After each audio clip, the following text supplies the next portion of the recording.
What's up guys, I'm Tony Head DPR, and this week we're going over another snake breeder series, and this time it's about the snake breeder mindset. Let's jump right into that. The snake breeder mindset. What is it about? Well, it's what I feel you need to be successful as a business and also to enjoy yourself doing so. Well, the very first point is that you need to understand that everything takes time. It's crucial because I see so many people going into this hobby and being like, oh yeah, I just bought a male and I want to breed him and it's going to be in 8 months, and I just bought a female and in 2.5 years or 3 years I'll have this bearing and then this baby and this. Well, it doesn't always go as planned. You can buy an animal, buy a female. Let's say I bought this female enhancer in 2017 and we're in 2022 and she's just coming up to size to breeding. I'm not even sure if she's going to breed for me this year, most likely next one. So like that's 5 to 6 years. And last year in one of Brian's snake, we paired a female over the years, and at 9 years she gave us our very first clutch after 9 years of trying. So everything takes time, and do not be discouraged that some animal stop to eat and your holdback won't grow anymore because it doesn't eat. These are things that happen. It's part of the hobby, it's part of it all. And the day you understand it and you kind of let go of the fact that you don't have control on everything, you'll enjoy more what you're doing, and also everything will be better for you. So it's really important to understand that it's never too late to start with something. Either to just like buy your first ball python for a breeding program or to jump in a project.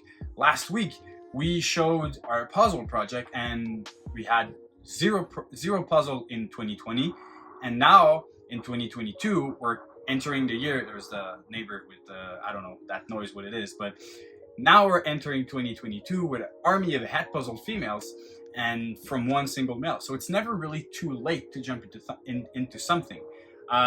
Everything takes time, but also you need to put the effort and you need to put the time now in order for it to pay to you later. So be prepared and have that in mind. Next point of the breeder mindset is having a plan. And what I mean by that is that you need to sit down and ask yourself where you want to go with your breeding program. Do you want to breed 30, 50, 100, 200 clutches? Do you want to do it as a side hobby, as a full business, as a full-time business? How many animals do you want to keep? Do you want to have, a few hundreds, or just keep with like 70 animals, high-end quality? This is something you need to know or have a really good idea of right now. Why is it so important to have that idea right now? Well, in a few years, very quickly, you will be keeping and holding back so many babies, and it goes really quickly. Let's say you have these two racks, you have 80 animals, 60 females, and let's say like 15 to 18 males. You breed those animals, they give you like 30 clutches, and you hold back from these 30 clutches, let's say 30 animals. Then these 30 animals, if all those females are valuable to you, these 30 animals or something, it's fine. You can flip some animals, you can hold them back, add another rack. That's okay. When you start having more and more animals, you start to hold back a lot of babies. And if you don't plan ahead what you're going to do with those babies, you're going to end up with 100 breeders and 100 holdbacks. And then obviously, if you're not ready to let go of some of your adults and have a plan on which adults you're going to let go and which holdbacks you're going to flip them up, you're going to end up with 200 animals and you're going to be overcrowded. So it's more animals to take care of, more time to put in, more feeders to have. This is something that you need to know in advance. Where is my point where I say like, okay, this is where I want to be. This is enough. I've held back on enough animals, or I need to move some older animals to get better quality inside of my rack and flip those snakes. This is something that you need to know prior to, a couple years down the road, where you're there and you look at yourself and you're like, well, now I have too many animals and I don't know where to start reducing the amount of animals that I have. So that's one thing. The other thing is that you need to have a plan also on how to invest. There's dozens of beautiful new animals added to Morph Market almost every day, and I'm tempted myself to spend, I don't know, like 1 million per week. I don't know, it's ridiculous. Like there's so many beautiful snakes out there, but you need to be consistent to a plan on what to buy and how to do it. This is very, very important. I talked about that a couple of other times in other videos, but having a plan on how to invest is also really important. The last thing is having a plan and being focused to it. If you say, I want to breed clowns, this is my main thing in my collection, stick to it, you know, breed your clowns. Don't buy pet females and then grow them up, but by the time they're adults, then you like puzzle more, and then, you know, jump into puzzle and start to neglect the male you would buy for those het clown females, and then your clown or meh, and you jump into puzzle, but then the sunset is really nice, and then, you know, you don't really get really much into puzzle very well, then your puzzle is meh, your clown is meh, then your sunset, you know. If you have something, just focus on one project, put all your energy to it, and you'll see the results coming in. It's more than fine to do clown, puzzle, and sunset, but be sure that every project you have is well-rounded in order to have the best results out of every project. All right, the third aspect that I want to talk about in this episode is the anticipation part of this industry. Well, I see a lot of people that are starting and, you know, they buy a female. As I said a bit in the beginning, everything takes time. But they buy a female, they buy a male, they go like, in 3 years, I'm going to pair them. This is the outcome that I want to make. This is the male I would do or a female I would do. And then I would breed that animal, that baby from these two to another animal. And then I would be, you know, doing this in 6 to 7 years. But in reality, it doesn't always go as planned. I mean, for sure, sometimes it will work very well for you, but on some other times, you just have to sit on your project and let it do its job. It doesn't mean that you buy a male and a female and that your female is going to be breeding in time. You know, she might take 5 years to breed, and then she might give you, I don't know, 3 eggs and 5 slugs. And then out of those 3 eggs, you don't hit the combo you wanted. So 5 years, you don't hit it. Then the 6th year, she takes a break, and the 7th year, she gives you 7 eggs, and now you get your animal that you wanted. But it took you 7 years instead of 3 in your plan. So this is something that's really important to keep in mind. It's kind of a gray area of like being too much focused on, oh, I'm going to hit this, and that. Instead of, you know, you need to fight the odds. And where we are heading towards now in this industry, like the odds are wild. We're doing 1 in 16, you know. Just had this double-head Desert Ghost Pied female that gave us a clutch, 7 eggs, you know. It's 1 in 16. The odds, you know, I'm a little less under 50% chances of hitting it in that clutch because I have 7 eggs, and, you know, it's 8 eggs to get that 50% chance. So the odds are absolutely brutal. And it really doesn't mean that by buying 2 animals, you're going to either get eggs, good eggs, or also the good odds that you wanted. So I see a lot of people coming in and have that anticipation towards some project that it's sad that if you don't realize that you're fighting terrible odds and you're probably not going to get it. If you're lucky, you will maybe, but you're probably not going to get everything you wanted inside of a season.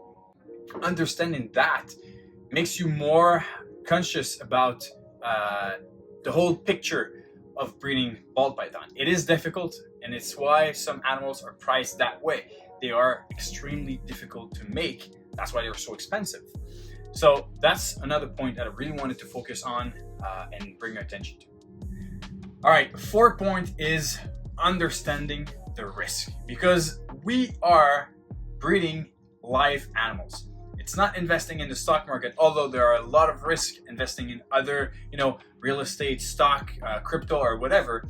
But these are live animals. We can control them as much as we want to. But at the end of the day, if the female doesn't want to breed, she doesn't want to breed. If you're not cautious and you buy another animal and that animal has mites, well, you bring mites into your collection. Now you have to treat all of that. You can have animals that die in shipping. You can have infections because your parameters are not completely right. You know, you could have too dry in the winter and low temperature in the bottom racks. You can have, I don't know, like heat tape failure or something. So there's a lot of things that can happen and go wrong. Also, your female can slug out. That happened to me a lot of times in the past years. because of a mistake I made. My room temperature was too hot, and it's completely my fault. But that was a risk, you know. We still have a few clutches of slug here and there during all the year, and it's normal. So understanding the risks is so important. It really helps when you understand them, because you will be more prepared when something difficult happens. Let's say last year, my female het monsoon, she was building great follicle development. She had a great follicle development. She was doing very, very well. She was looking promising. I was really hoping for a clutch of het monsoon to het monsoon. And a few weeks right before, you know, just after ovulation, I started to look at her, and she was not looking that great, and ended up pushing out 4 slugs. Thing is, she egg bounded as well, so she kept those slugs for a few weeks after that, and she finally finished out by pushing out all of the slugs. But this year, she has a very bad shape. She's not really looking that healthy. She's eating well, feeding, shedding, sorry. Everything's fine, but the shape itself, she's not the best. This was a risk, and you need to understand it. This, by the time she was breeding, she was my biggest investment female that I have, and you know, it can happen. And by understanding those risks, you are more prepared for your reaction towards those events. You can have, you know, buy a crazy expensive animal and it dies during shipping. Well, if you are prepared to that, you won't be discouraged by these difficult events, because obviously, guys, as I said, these are live animals.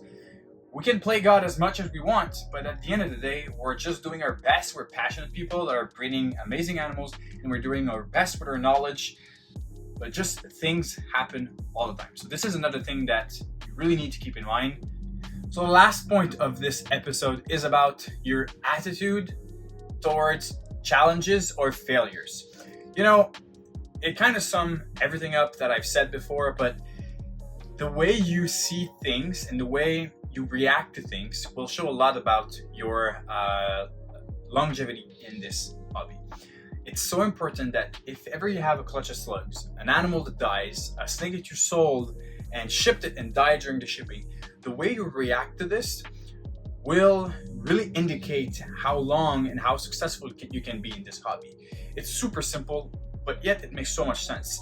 If you're crushed by one clutch of slug, or even 20 clutches of slug, if this crushed you and removes all the passion out of you and you don't want to breed anymore, well, it might not be for you, because those things will happen and can happen. You can have mites infestation and have to work 10 times more in your collection, flip all the substrate, clean the animal, do the permethrin treatments. You can have to do that, and this is a huge step, but you need to be ready for this. So the mindset and the attitude you have when you're facing a difficulty and a challenge in this hobby, and there's a lot of them, that attitude is so primordial in your success down the line. At the end of the day, we're all passionate people that do this for, you know, the pleasure, the fun. It's amazing to be able to live or like have this hobby of breeding snakes. But if you're crushed by such events, it won't bring you the same happiness, the same pleasure. You won't get that same reward out of hatching animals. You know, it's really important to understand those risks in order for you to keep thriving and keep having fun inside of this hobby. I feel like if you know it in advance that something can happen and will happen, I feel that the day it does happen, it's less of a shock and you're able to digest it better. So that was the Snake Breeder series episode number 2, Breeder Mindset. I hope you really liked it, guys. Make sure to go down in the comment and let me know what you think. Did we forget something about that? We'll have other Snake Breeder series coming in this year. So if we forget something, we can add it up. Thank you so much for the support. Be sure to subscribe on YouTube and Instagram. And on this, we see you next week with awesome content. Cheers and stay tuned.